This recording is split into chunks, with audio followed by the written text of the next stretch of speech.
Bismillahirrahmanirrahim. Alhamdulillahirrabbilalamin. Pada kesempatan kali ini adalah beda daripada pertemuan yang lain-lain, karena ada salah satu pertanyaan dari audiens atau hamba Allah, bahwa kenapa Kak Arianto setiap mau bicara, setiap mau kegiatan kok membaca basmalah bersama-sama atau Bismillahirrahmanirrahim, pasti kok diawali dari Bismillah. Kenapa, Kak? Ini kita akan coba jawab. Kenapa saya setiap mau bicara atau menyampaikan sesuatu kepada hamba yang lain atau perbuatan apa saja, baik itu secara ucapan maupun dalam hati, kita mengucapkan Bismillahirrahmanirrahim dengan menyebut nama Allah yang Maha Pengasih lagi Maha Penyayang.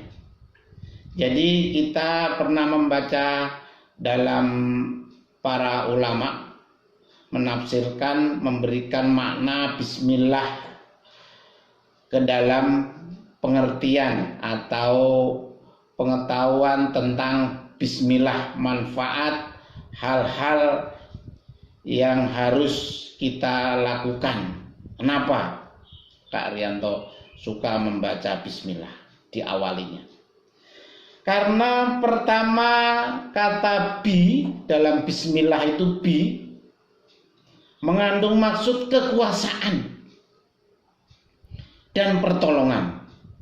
Jadi kalau kita semua kegiatan apa saja diawalin dengan Bismillahirrahmanirrahim, itu kekuasaan dan pertolongan Allah niscaya akan menyertainya.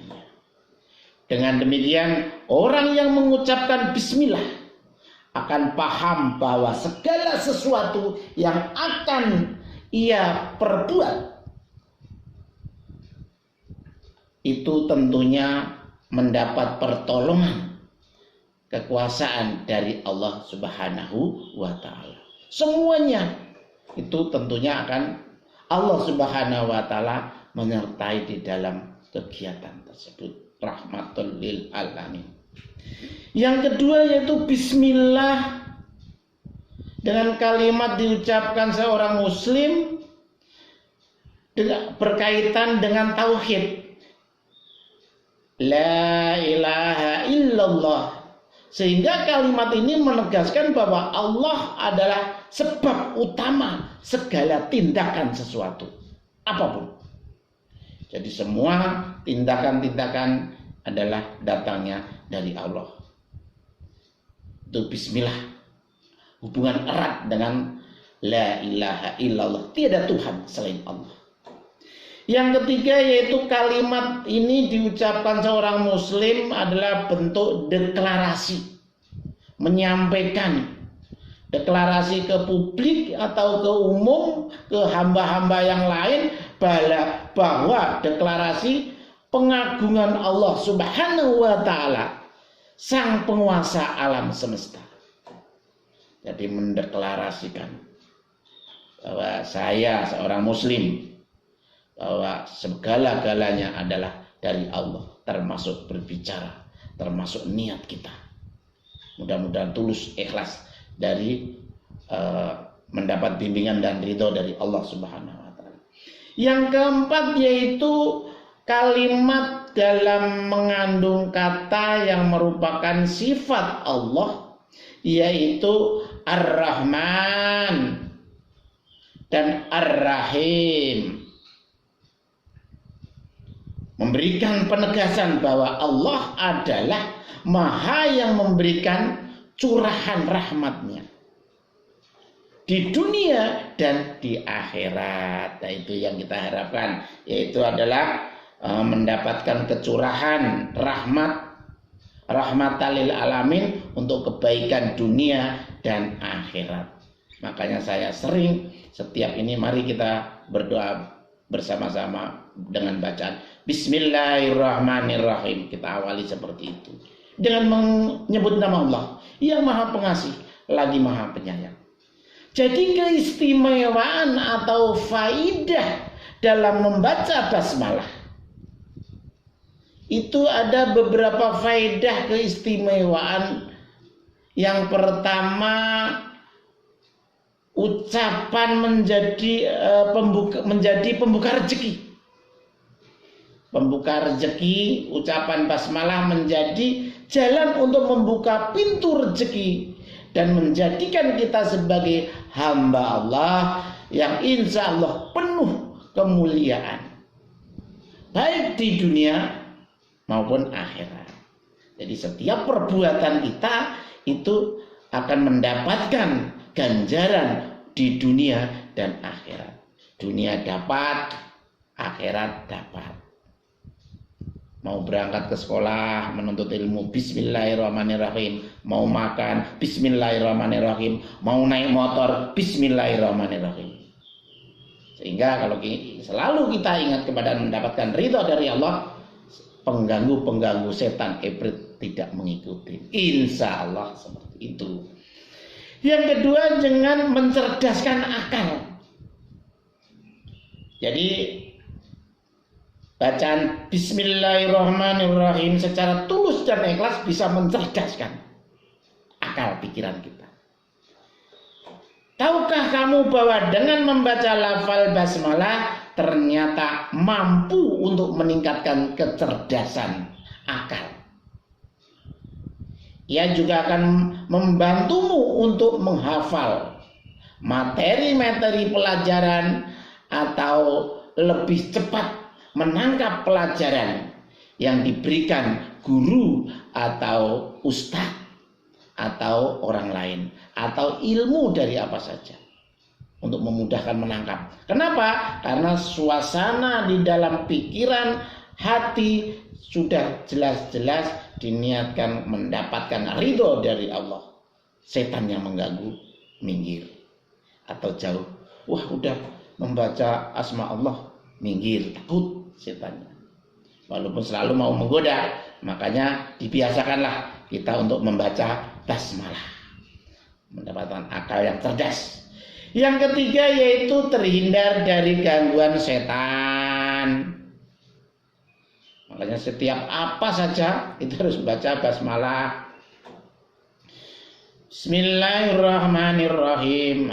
Dengan menyebut nama Allah yang Maha Pengasih lagi Maha Penyayang, setan ibrit pada kabur. Gitu.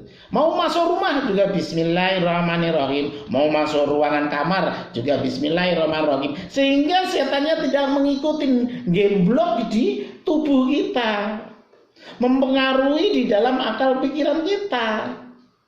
Termasuk pakai baju Bismillahirrahmanirrahim. Mau lepas baju Bismillahirrahmanirrahim. Termasuk lepas peci Bismillahirrahmanirrahim. Semua diawali. Walaupun tidak harus terucap, cukup dalam hati. Jadi setan adalah musuh utama umat Islam. Itu jelas-jelas nyata. Gangguan setan pasti akan selalu ada berupa godaan yang seringkali menjebak terhadap dosa. Dengan membaca basmalah, insya Allah gangguan setan akan terjauhkan, dapat teratasi, terutama di tempat di mana kita berada tinggal. Walaupun kadang-kadang tempatnya katanya angker, ya gitu. Basmalah aja, yakin bahwa Allah segala-galanya, termasuk setan pun makhluk Allah yang suka mengganggu manusia. Yang keempat yaitu bacaan basmalah itu segala macam penyakit, menyembuhkan segala macam penyakit. Yang kadang-kadang kita mau minum juga harus Bismillahirrahmanirrahim. Nggak harus ucap, dalam mulut juga nggak ngapa-ngapa, dalam hati. Jadi membaca bismillah ternyata bisa menjadi terapi untuk mengobati segala penyakit yang menimpa manusia.